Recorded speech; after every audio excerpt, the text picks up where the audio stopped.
다니엘과 하나냐와 미사엘과 아사랴는 하나님의 도성 예루살렘이 무너지고 하나님의 성전이 짓밟히고 이국만리 다양 바벨론까지 포로로 끌려와서 치욕적인 창시 계명까지 당하는 절망적인 상황 속에서도 자신들이 할 수 있는 보잘것없는 결심, 작은 순종 가운데 작은 충성을 올려드리며 묵묵히 자신들의 길을 걸어가고 있었습니다. 그러면 좀 좋은 일이 나야 되는 거 아닌가요? 그런데 어느 날 갑자기 난데없는 위기의 상황이 닥쳐옵니다. 조금 길게 느껴지실 수 있지만 다니엘 2장 1절부터 13절까지의 말씀을 제가 한번 읽어드릴 텐데요. 여러분들은 눈으로 따라오시면서 이 장면을 한번 상상해 보시기 바랍니다. 느부갓네살 왕은 왕위에 오른 지 2년이 되는 해에 꿈을 꾸고서 마음이 답답하여 잠을 이루지 못하였다. 그래서 왕은 꾼 꿈을 알아내려고 마술사와 주술가와 점쟁이와 점성가들을 불러들이라고 명령하니 그들이 와서 왕 앞에 섰다.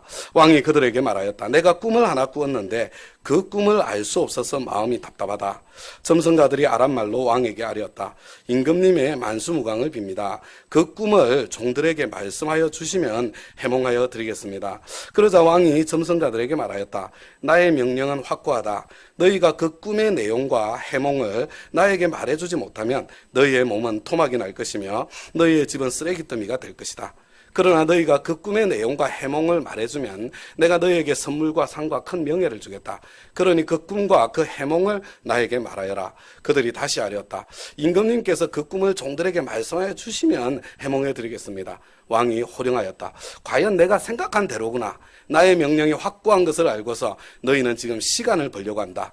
너희가 그 꿈을 나에게 말해주지 못하면 너희는 모두 같은 벌을 받게 될 것이다. 너희가 시간이 지나면 사태가 바뀌겠거니 하면서 내 앞에서 터무니없는 거짓말을 하기로 함께 모의한 줄을 내가 모를 듯 싶으냐. 이제 그 꿈을 나에게 말하여라. 그러면 너희가 나에게 해몽도 알려줄 수 있을 것으로 알겠다. 점성가들이 왕에게 아뢰었다. 임금님께서 아시고자 하시는 그 일을 임금님께 알려드릴 수 있는 사람은 세상에 아무도 없습니다. 일찍이 그 어떤 위대한 왕이나 통치자도 마술사나 주술가나 점성가들에게 이와 같은 일을 물어본 적이 없습니다. 임금님께서 물으신 것은 너무 어려워서 육체를 가진 사람과 함께 살지 않는 신들이라면 몰라도 아무도 그 일을 임금님께 알려드릴 수 없습니다. 이 말을 듣자 왕은 성이 나서 크게 화를 내며 바벨론의 지혜자들을 모두 죽이라는 명령을 내렸다. 명령이 공포되니 지혜자들이 죽게 되었다. 사람들은 다니엘과 그의 친구들도 지혜자들과 함께 죽이려고 찾았다. 여러분, 제국의 황제인 느부갓네살 왕입니다. 어느 누구도 손댈 수 없는 철통 권력이고 절대 권력입니다. 세상에 무서울 것이 하나도 없을 것 같은 그런 사람입니다. 저와 여러분은 높은 자리에 올라가면 아무런 두려움이나 어려움이 없을 것이라고 생각하는 것 같습니다. 그러나 절대로 그렇지 않습니다. 여러분, 올라가 보지 않으면 모르는 두려움과 긴장과 스트레스가 찾아옵니다. 그래서 두려움과 긴장과 스트레스를 견딜 수 있는 능력을 가지고 있지 않으면 높은 자리는 지독한 외로움의 자리가 되고 괴로움의 자리, 고통의 자리가 되는 것입니다. 다음 가족 여러분, 여러분의 자녀들이 정말로 성공해서 높은 자리에 올라가기를 원하신다면 여러분 어려서부터 하고 싶은 대로 그냥 내버려 두시면 안 되는 겁니다. 여러분 온실 속의 화초처럼 그렇게 키워서는 안 됩니다. 여러분 아이들이 조금 마음고생한다고 너무 빨리 개입해서 아이들의 문제를 해결해 주어서도 안 됩니다. 여러분 그렇게 기르면요 아이들 스포일되고 아이들 망치게 됩니다. 여러분 긴장과 스트레스 가운데 그것을 이겨낼 수 있는 능력을 조금씩 배양해 주어야 합니다. 여러분 그게 자녀를 기르는 하나님 앞에서 기도하면서 찾아야 될 바로 타이밍이에요. 과거 왕들이 자신을 낮추어서 과인이라고 이야기하지 않습니까? 여러분 여기서 과자는요 없다는 뜻의 과자입니다. 그래서 과묵하다 이렇게 이야기를 하면 말이 없다는 뜻이고요. 과부다 이렇게 이야기를 하면 남편이 없다는 뜻입니다. 일반적으로 이 과인이라는 말은 과덕지인이라는 말을 줄여서 하는 말입니다. 덕이 없는 그런 사람이다. 자기를 겸손하게 낮추어서 하는 그런 뜻을 담고 있는 거죠. 근데 여러분 이 말은 그 뜻만 담고 있는 것이 아니고요. 주변에 사람이 없는 외로운 자라는 뜻도 함께 담고 있습니다. 주위에 아무도 없는 홀로 있는 혼자 결정을 내리고 홀로 책임을 져야 하는 지독하게 외로운 사람이라는 그런 뜻을 함께 가지고 있는 것이 과인이라는 단어입니다. 제국 황제 느부갓네살에게 홀로 감당할 수 없는 엄청난 두려움과 스트레스가 지금 찾아온 것입니다. 그가 꿈을 꾸고 그 꿈 때문에 번민해서 밤잠을 이루지 못합니다. 여러분, 원래 원어로는 꿈 하나가 아니고요, 이게 복수로 꿈들입니다. 한 꿈을 밤마다 계속 반복해서 꾸어서 꿈들일 수도 있고요, 아니면 아주 뒤숭숭한 꿈들을 여러 개 꾸었는데 그 중에 한 꿈이 참 자신을 너무나도 괴롭히고 있는 그런 상황일 수 있습니다. 얼마나 느부갓네살이 힘들고 고통스러웠던지 바벨론에 내놓으라는 모든 지혜자들을 한꺼번에 불러들여서 불호령을 내립니다. 자신이 무슨 꿈을 꾸었는지와 그 꿈의 해석까지 알려내라는 것입니다. 여러분, 세상에 꿈을 말해주고 그 꿈을 해석하라는 경우는 있어도 어떻게 무슨 꿈을 꾸었는지도 말하고 그것까지 해석해 주라고 그렇게 요구할 수 있다는 말입니까? 여러분, 세상에 그것을 할 수 있는 사람이 누가 있겠습니까? 제 친구 목사님 중에 한 분이 그런 해석을 하시더라고요. 근데 여러분, 꿈을 꿔보신 적 있잖아요. 여러분, 꿈을 꾸면 꿈을 꿀 때는 쌩쌩해요. 그죠? 근데 눈 뜨고 나면 그 꿈이 기억이 나지 않는 그런 경우가 종종 있지 않습니까? 여러분, 어쩌면 느부갓네살 자신도 꿈으로 괴롭기는 했는데, 근데 그 꿈의 엄청난 두려움만 기억날 뿐, 야, 이게 엄청나게 중요한 그런 꿈이었구나, 그것만 기억날 뿐, 그 꿈의 구체적인 내용이 기억이 나지 않아서 그 답답함 때문에 어쩔 수 없이 그런 억지를 부렸을 수 있지 않겠냐, 그런 해석을 했는데, 저도 제가 들어보니까 정말로 그런 상황일 수 있겠다 하는 생각을 해보게 됩니다. 절대 권력의 고통을 아무도 해결해 주지 못하니 불호령이 떨어지는 겁니다. 여러분, 아무 때나 화를 내는 불호령이요, 이게 왕들의 특징입니다. 혹시 여러분 이 자리에 화 잘 내시는 분들 계세요? 조금만 틀리면 뚜껑이 열려서 폭발하시는 분들 혹시 이 자리에 계십니까?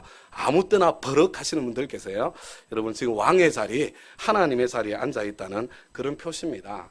여러분, 하나님 자리에서 빨리 내려오셔야 여러분 행복한 삶의 길이 펼쳐지고 시작되는 겁니다.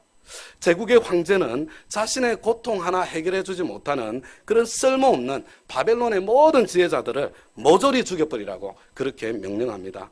이건 말도 안 되는 명령이지만 황제의 불호령을 받은 근위대장은 자신의 목숨을 지키기 위해서 어쩔 수 없이 명령을 수행하기 시작합니다. 여러분, 다음 가족 여러분 한번 생각해 보세요. 지금 어떤 상황이 펼쳐지고 있는 것입니까?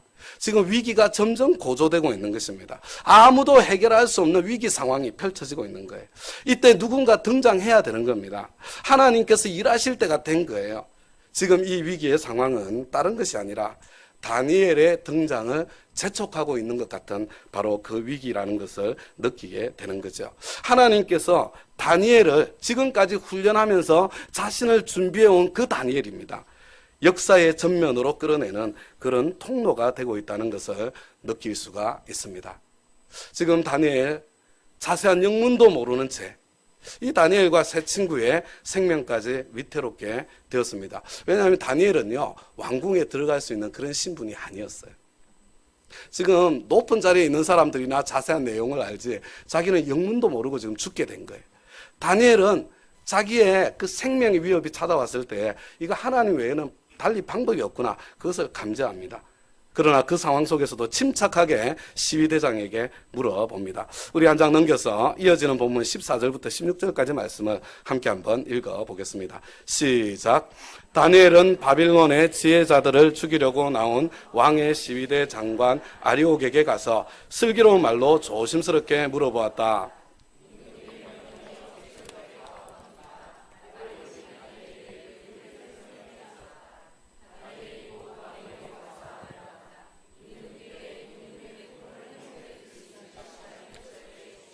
여러분, 다니엘이 시위대 장관을 어떻게 설득했는지는 알 길이 없습니다. 그렇지만 다만 슬기로운 말로 조심스럽게 예의를 갖추어서 아리옥과 대화를 했다는 것을 알 수 있습니다.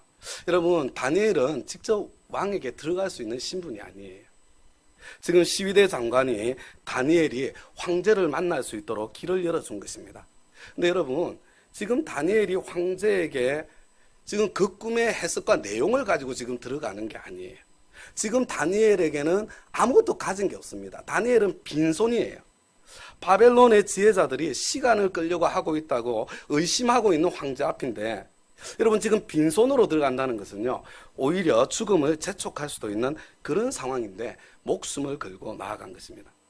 다음 가족 여러분, 목숨은 아무 때나 거는 것이 아닙니다. 여러분 목숨을 건다는 것은요, 더 이상 할 수 있는 것이 아무것도 없을 때, 어쩔 수 없을 때 거는 것입니다. 이래도 죽고 저래도 죽을 상황이면 그때는 목숨이라도 한번 걸어보아야 하는 것입니다. 다음 가족 여러분, 제가 한때 이 손자병법이 재미있어가지고 재미가 들린 적이 있었습니다. 근데 손자병법에는요, 정말 잊을래야 잊을 수 없는 재미있는 지혜의 말들이 너무나도 많이 있습니다. 제가 그 중에 한 가지 생각이 났는데요, 8번째 구변이라는 챕터에 제일 마지막에 보면 나와 있습니다. 이 장수에게, 지도자에게 5가지의 위태로움이 있다고 이야기해주는 내용입니다. 그런데 그 첫 배가 뭐냐면요, 죽기를 각오하고 싸우는 장수는 반드시 죽는다. 이게 첫 번째고요. 살기만 생각하는 장수는 반드시 포로가 된다. 이게 두 번째 위태로움입니다. 여러분 이게 무슨 말이에요? 죽기 살기로 싸우지 말라는 것입니다. 그러면 반드시 죽게 돼 있습니다. 그렇다고 어떻게 해서든지 살아남겠다 하면 포로가 되어서 차라리 죽은 것만 못한 수치를 당할 수밖에 없는 그런 상황을 만나게 된다는 거죠. 여러분 이게 무슨 뜻입니까? 아무 때나 목숨을 걸어서는 안 된다, 그런 뜻입니다. 여러분 장수가 목숨을 거는 것은 매우 매우 신중해야 한다, 그런 뜻이에요. 여러분 가장이, 여러분 아니면 우리의 지도자가 여러분 목숨을 거는 건 매우 매우 신중해야 합니다. 딸린 식구들이 많이 있기 때문에 그렇습니다. 우리 주님께서는 죽고자 하는 자는 살 것이고 살고자 하는 자는 죽을 것이다 말씀하셨습니다. 여러분 이것 또한 마찬가지입니다. 아무 때나 목숨을 걸어서는 안 된다는 말씀이에요. 여러분 신앙생활은 아무 때나 목숨을 거는 것이 아닙니다. 우리 주님께서 당신의 뜻을 보여주시고 당신의 뜻이라고 분명하게 말씀해 주실 그때에는 죽을 것 같은 두려움이 밀려와도 죽을 각오로 순종해야 한다는 뜻입니다. 거기에 생명의 길이 있다는 말씀이지요. 주님께서 말씀하신 그 말씀에 순종하는 길이야말로 사실은 가장 안전한 길이라는 그런 말씀입니다. 다음 가족 여러분, 아무 때나 물 위를 걸을 수 있는 것이 아니에요. 아무 때나 배에서 내려서는 안 됩니다. 아무 때나 무모하게 안전지대를 벗어나는 것이 아닙니다. 여러분 저와 여러분이 목숨을 걸 때는요, 딱 2가지 경우입니다. 첫 번째는요, 어쩔 수 없을 때예요. 이래도 죽고 저래도 죽을 상황이라면 여러분 그때는 어쩔 수 없이 마지막 선택, 목숨을 걸고 한번 덤벼 보아야 하는 것입니다. 그리고 두 번째는요, 주님께서 배에서 내려라 말씀하실 때입니다. 내 본토 친척 아비 집을 떠나라 말씀하실 때입니다. 그것이 틀림없이 주님의 부르심이라는 것이 확인하고 또 확인했는데도 틀림없이 주님의 말씀일 때 여러분 그때는 목숨을 걸고 순종의 발걸음을 내디뎌야 하는 것입니다. 다음 가족 여러분, 무모함은 믿음이 아닙니다. 따라서 하겠습니다. 무모함은 믿음이 아니다. 여러분 하나님의 사람 다니엘이 무모하던가요? 아니요, 그렇지 않습니다. 내가 할 수 있는 작은 순종에서 시작하는 거예요. 여러분 무모한 것은 믿음이 아니라 만용이에요. 지금 다니엘은 그가 대단한 믿음의 사람이어서 지금 목숨을 걸고 있는 그런 상황이 아닙니다. 다른 길이 없기 때문에 목숨을 걸고 있는 거예요. 이래도 죽고 저래도 죽을 위기의 상황입니다. 그래서 목숨을 걸고 황제를 찾아간 것입니다. 그저 하나님께 호소할 수 있는 시간이라도 좀 벌어보려고 지금 그 황제 앞에 나아간 거예요. 때로 저와 여러분에게도 목숨을 걸지 않을 수 없는, 내가 가진 모든 것을 다 걸어야 될 그런 상황이 닥쳐올 수 있습니다. 피할 수 없는 막다른 골목에 다다를 수 있습니다. 근데 여러분 그때는 목숨을 걸어야 돼요. 근데 그렇다고 하더라도 그런 위기의 상황은 하나님께서 나를 높여주시기 위한 통로라는 것을 기억해야 하겠습니다. 아무에게나 그런 거 아니에요. 여러분 내가 하나님 앞에 나 자신을 훈련하고 순종해 온 사람, 바로 그들에게는 하나님께서 나를 높여주시는 통로라는 것을 기억해야 하겠습니다. 위기는 하나님께서 준비된 자에게 하나님께서 주시는 기회가 되는 것입니다. 우리 계속해서 17절과 18절 말씀을 함께 한번 읽어보겠습니다. 시작.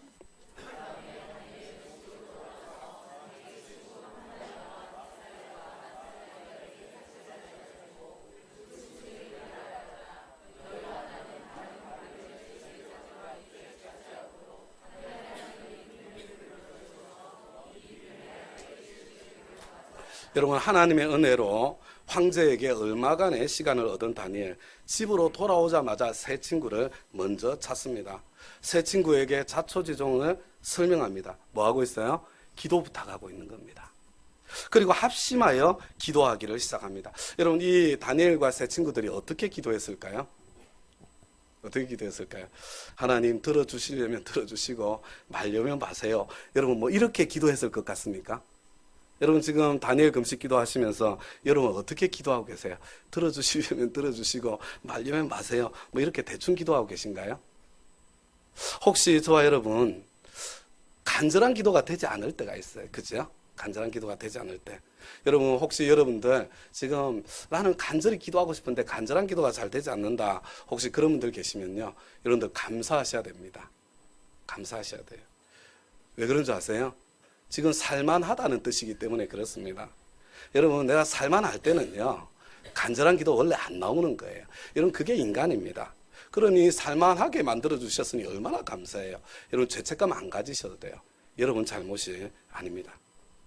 그러나 지금 이 다니엘과 새 친구들에게는 목숨이 달린 상황입니다.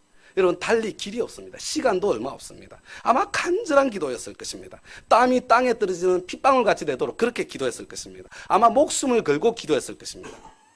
그런데 하나님께서는 바로 그날 밤에 환상을 통해서 다니엘에게 그 꿈도 알려주시고 해석도 알려주십니다. 여러분, 다니엘은 하나님을 찬양합니다. 정확하게 말씀드리면요, 하나님을 찬양한 게 아니에요. 찬양이 터져나오고 솟아나온 겁니다. 찬양할 수 없는 하나님의 응답을 경험한 거예요. 그리고 다음날 당당하게 왕 앞에 나아갑니다. 우리 다니엘 2장 27절부터 30절까지 우리 한 절씩 교대로 한번 읽어보겠습니다. 다니엘이 왕에게 대답하였다. 임금님이 물으신 비밀은 어떤 지혜자나 주술가나 마술사나 점성가도 임금님께 알려드릴 수 없습니다.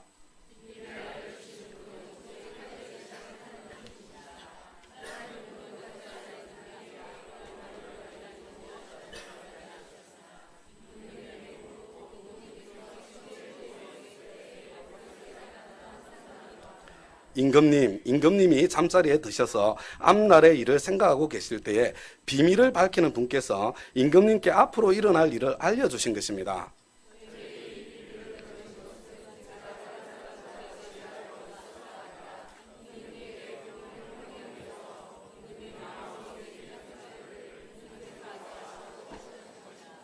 여러분, 한번 다니엘의 모습을 마음속에 상상해 보세요.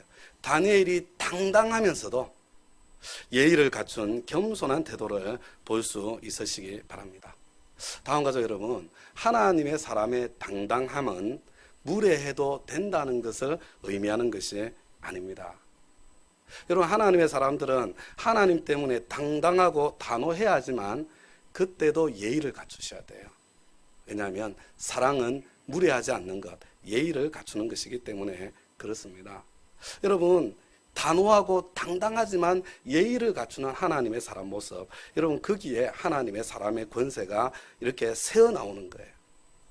제가 보니까 당당하기는 한데 무례한 사람들을 때때로 만나게 됩니다. 여러분, 당당하기는 한데 무례하면요, 그저 경박하고 천박해 보이고 교만하게 보일 뿐입니다. 여러분, 거기에다가 다니엘은 철저하게 자신은 감추고 하나님께서 하신 일이라는 것을 강조합니다. 하나님께서 주신 것을 자신의 능력으로 한 것인 것처럼 하나님의 영광을 가로채지 않습니다. 다니엘은요, 하나님께도 겸손하고 사람에게도 겸손한 것입니다. 하나님께서 왜 다니엘을 들어서 사용하시는지 우리는 그 가운데 하나를 알 수가 있는 것입니다. 여러분, 그래서 결과가 어떻게 되었습니까? 우리 이제 마지막으로 46절부터 49절까지 말씀 우리 교대로 한번 읽어보도록 하겠습니다. 느부갓네살 왕이 엎드려 다니엘에게 절하고 예물과 향품을 그에게 주도록 명령을 내렸다.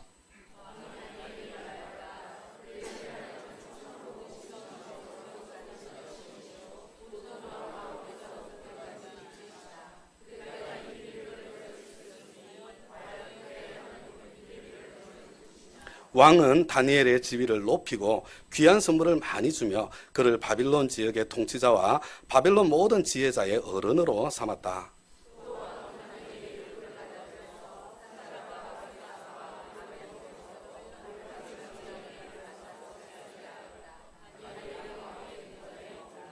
여러분 한번 보세요.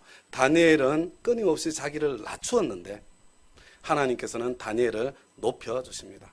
여러분 제국의 황제가 포로로 끌려온 다니엘 앞에 엎드려서 절을 하는 엄청난 사건이 일어납니다. 통쾌하지 않습니까? 여러분 하나님께서 역사하시면 바로 이와 같은 일이 일어나는 거예요. 그리고 또 재밌는 것은 지금 느부갓네살 왕은 다니엘 앞에 엎드려서 절을 하지만 근데 실제로 내용을 보면 다니엘의 하나님을 찬양합니다. 하나님께서 영광을 거두십니다. 다음과 같이 여러분 이것이 하나님께서 일하시는 방식입니다. 하나님께서는 교만한 자를 대적하십니다. 겸손한 자에게 은혜를 베푸십니다. 어떤 상황에서도 하나님께서 아무리 나를 높여주셔도 하나님의 영광을 가로채지 않을 겸손한 사람, 그 가운데서도 사람에게 예의를 갖출 수 있는 겸손한 사람, 바로 그 사람을 찾고 계신 것입니다. 하나님께서는 저와 여러분이 바로 그와 같은 사람이 되기까지 저와 여러분을 빚어가고 계신 거예요. 다음 가족 여러분, 하나님께서 나를 낮추실 때는요, 살려고 발버둥 좀 치지 마세요. 여러분 내가 그렇게까지 비참한 사람은 아니야, 그거 보여주려고 여러분 노력하지 마세요. 알량한 자존심 지켜보려고 허둥거리지 마세요. 여러분 하나님께서 나를 낮추신다는 느낌이 들 때는요, 확실하게 납작 엎드려야 됩니다. 여러분 다른 사람이 보기에 불쌍하고 처량해 보이기까지 그렇게 낮아지기를, 확 낮아지기를 선택하시기 바랍니다. 여러분 그것이 자존심이 죽고 자아가 죽고 내가 죽는 길입니다. 여러분 죽어야 다시 살려주시는 거예요. 여러분 죽으면 살아납니다. 때가 되면 하나님께서 높여주실 거예요. 근데 안 죽으려고 자꾸 발버둥 치니까 여러분 그 기간이 연장되고 길어지는 거예요. 그리고 하나님께서는요, 다니엘만 높여주시는 것이 아니라 함께 기도한 다니엘의 세 친구도 높여주십니다. 환상은 다니엘 혼자서 보았는데 실제로 기도 응답은 세 친구도 함께 받은 것입니다. 우리 가운데 한 사람의 기도의 응답이 있다면 함께 기도한 모든 사람들의 기도가 합력하여 응답을 받은 것입니다. 여러분 다니엘은 그것을 잊지 않았습니다. 그래서 자신과 함께 기도했던 그 세 친구들을 높은 자리에 첨거하는 그런 모습을 보게 되죠. 그래서 결과적으로 다니엘과 세 친구들은 형들보다 먼저 이집트로 팔려간 요셉처럼 민족의 구원의 통로가 되는 것입니다. 앞으로 계속해서 바벨론의 포로로 끌려올 유대인들의 안전과 그들의 정결함을 보존해서 포로로 다시 귀환시키는 하나님의 승리의 통로가 열리게 되는 것입니다. 다음 가족 여러분, 이제 설교를 마무리하고자 합니다. 다니엘과 세 친구들이 하루아침에 위대한 하나님의 사람이 된 것이 아닙니다. 그들은 보잘것없는 작은 결심, 작은 음신, 작은 순종 가운데 자기 자신을 구별하고 단련하고 할 수 있는 몸의 훈련, 경건의 훈련 한 걸음 한 걸음 해나가면서 자기들을 준비한 거예요. 그 준비 기간이 있었습니다. 아무 때나 목숨을 거는 것이 헌신이 아닙니다. 여러분 아무 때나 인생을 거는 것이 헌신이 아닙니다. 여러분 학생회 때, 청년회 때는요, 미래를 위한 실력을 쌓는 준비가 여러분 더 소중한 헌신일 때가 있다는 것, 그것을 볼 줄 알아야 합니다. 여러분 내가 실력을 쌓기 위해서 늦추는 거요, 이건 절대로 비겁한 일이 아니에요. 우리는 우리의 자녀들이 교회 생활과 학교 생활의 균형을 잘 잡을 수 있도록 지혜롭게 우리 자녀들을 양육해 나가야 하는 것입니다. 여러분 지금 다니엘과 세 친구들이 자신을 지혜롭게 실력을 기르면서 무모하게 도전하지 않고 지금 준비해 왔잖아요. 그런데 이들에게 난데없는 위기가 찾아옵니다. 내 잘못도 아닌데 그렇게 훈련을 해왔으면 기회라도 주셔야 되는데 하나님께서 지금 나도 죽을 수밖에 없는 그런 위기를 만난 것입니다. 길이 보이지 않는 위기입니다. 이래도 죽고 저래도 죽을 위기입니다. 다음 가족 여러분, 그럴 때는요, 내가 하나님께 나를 준비하고 훈련하고 있을 때입니다. 보이지 않는 하나님의 손이 일하고 있다는 것을 볼 줄 알아야 합니다. 말도 안 되는 위기가 찾아올 때가 있습니다. 절망해서는 안 됩니다. 포기해서는 안 됩니다. 자포자기해서는 안 됩니다. 빛은 어둠 가운데 더 밝게 빛나게 되어 있습니다. 여러분 내가 스스로를 순종하고 준비해 가고 있는데 찾아온 위기는 뭐냐면요, 하나님께서 네가 이제 다음 단계로 나갈 준비가 되었구나, 여러분 나에게 그것을 지금 말씀해 주시는 사인입니다. 그리고 준비된 하나님의 사람을 세상에 드러내어 높이시려는 하나님의 계획이고 하나님의 섭리입니다. 제가 이전에 섬기던 교회에 한 목자님이 계십니다. 그때 제가 섬기던 시온영락교회가 가정교회 목회자 컨퍼런스, 이게 우리 평신도 목회자 세미나보다 훨씬 힘들어요. 주최하여 섬긴 일이 있었는데, 제가 6개월 전에 이 목자님을 전체를 책임을 맡은 총무로 임명을 하고요, 그 전체를 준비하는 책임을 맡게 되었습니다. 그런데 갑자기요, 이 회사에서 이렇게 정말 중요한 이 칩을 만들어서 그걸 납품을 했는데요, 그 돈이 수천만 불이 되는 그런 물건이었습니다. 그런데 그 칩이 제대로 성능을 발휘하지 못해서 회사에 사활이 걸린 그런 상황이 발생하게 되었습니다.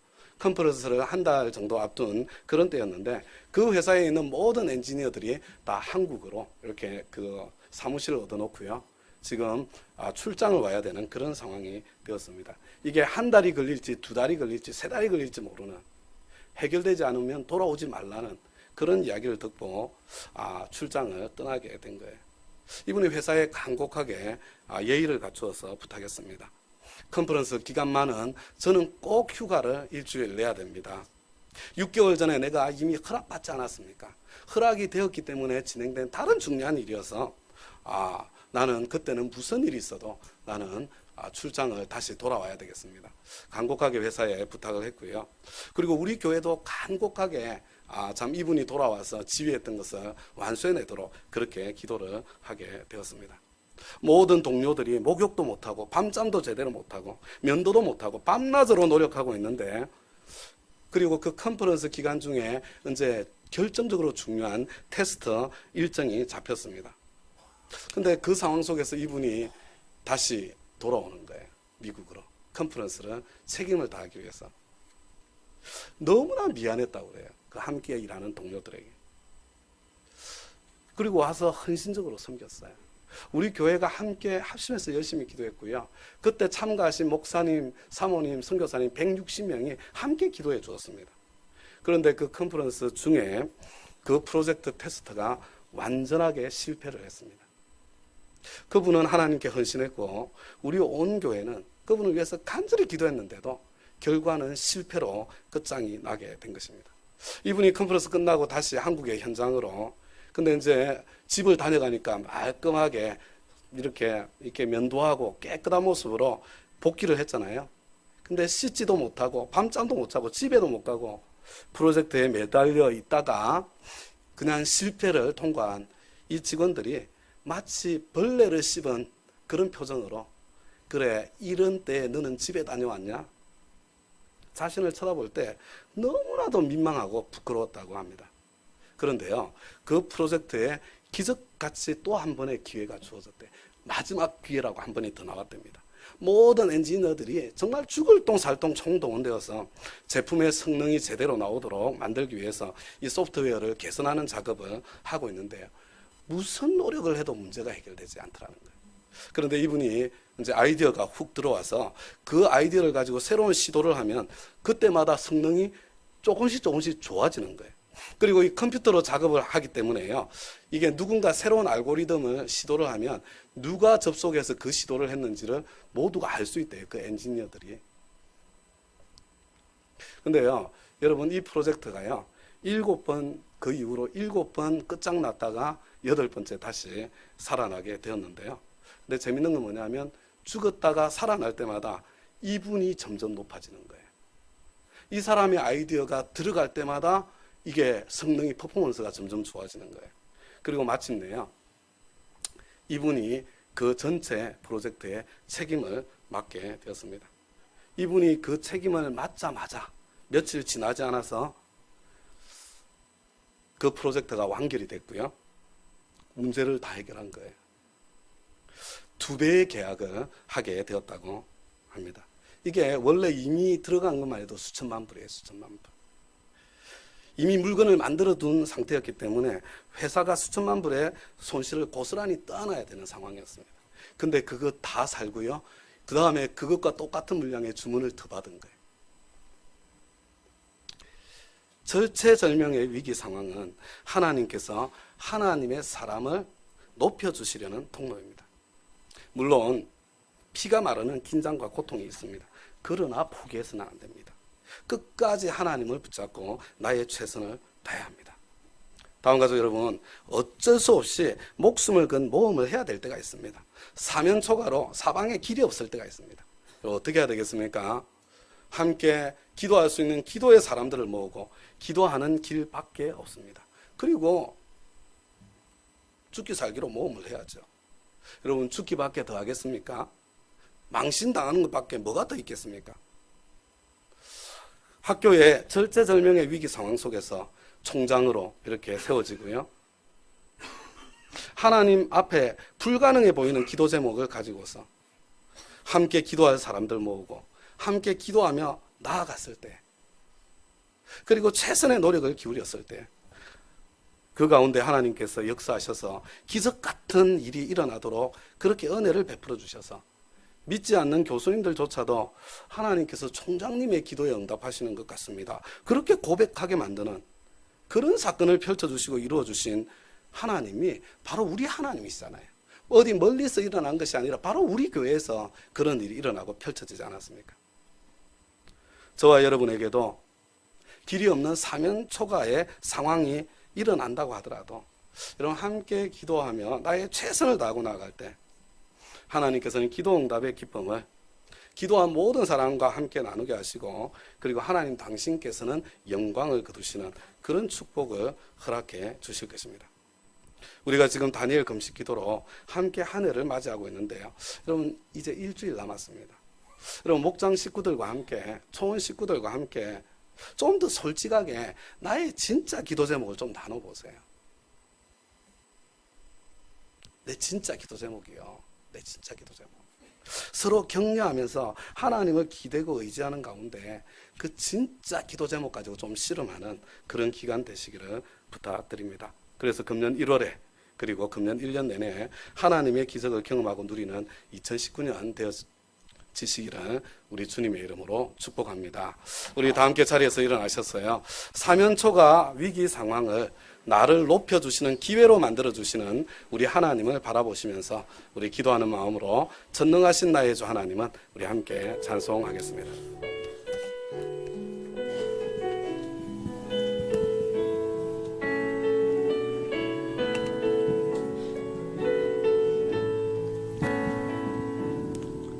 전능하신 나의 주 하나님은 능치 못하신 일이 전혀 없네. 우리의 모든 간구도 우리의 모든 생각도 우리의 모든 꿈과 모든 소망도 신실하신 나의 주 하나님은 우리의 모든 괴로움 바꿀 수 있네. 불가능한 일 행하시고 죽은 자를 일으키시니 그를 이길 자 아무도 없네. 주의 말씀 의지하여 깊은 곳에 금을 던져 오늘 주가 놀라운 일을 이루시는 것 보라. 주의 말씀 의지하여 깊은 곳에 금을 던져 믿는 저에게 능치 못함 없네. 우리 다 함께 한 2분 정도만 침묵으로 좀 기도하십시다. 오늘 많은 이야기들을 들려드렸습니다. 여러분, 그 가운데 한 가지만 붙잡으시기 바랍니다. 여러분, 우리 자녀들 긴장과 스트레스를 이겨낼 수 있는 그런 자녀로 좀 길러 보십시다. 우리 다니엘 같은, 요셉 같은 그런 자녀들이 우리를 통해서 배출되도록 그렇게 우리 자녀들을 양육할 수 있는 큰 시각을 좀 가지십시다. 여러분, 무모한 신앙생활이 진정한 헌신이 아닙니다. 학생의 때, 청년의 때에는 실력을 기르는 것 또한 중요한 헌신입니다. 우리는 우리의 자녀들과 청년들이 무모하게 신앙생활을 하게 하는 것이 아니라 실력과 신앙과 성품의 균형을 이룰 수 있도록 우리 함께 잘 도와주도록 하십시다. 특히 하나님 앞에 겸손하여 하나님의 영광을 가로채지 않을 뿐만 아니라 사람들 앞에서도 겸손하게, 그래서 당당하면서도 예의 있는 사람이 되도록 우리가 먼저 본을 보여서 우리 자녀들이 그렇게 성장해 가도록, 청년들이 그렇게 자라가도록 도와주십시다. 사면초가의 위기 상황이 닥쳐올 때 절망하고 원망하지 말고 하나님께서 네가 충분히 준비되었다고 말씀해 주시는 사인으로 받으십시다. 그리고 그때에는 목숨 걸고 순종의 길을 한번 걸어가면서 버텨보십시다. 무엇보다도 저와 여러분 기도 제목을 나눠야 합니다. 여러분 함께 기도해야 됩니다. 우리 목장과 교회가 여러분 내 진짜 기도 제목 바로 그것을 함께 나누고 함께 하나님의 기적과 영광을 바라보고 함께 그것을 체험하고 누리는, 여러분 하나님 체면 깎일까 봐 너무 하나님 받들이지 마세요. 그냥 내 진짜 기도 제목 그것을 함께 나누고 선포하고 우리 하나님 앞에 나아가고, 그래서 하나님의 기적과 영광을 함께 체험하는 그런 공동체로 세워 나가십시다. 우리 회개해야 될 영역들 회개하시고요, 하나님 앞에 우리 함께 간구하며 한 2분 정도 절대 침묵으로 기도하겠습니다.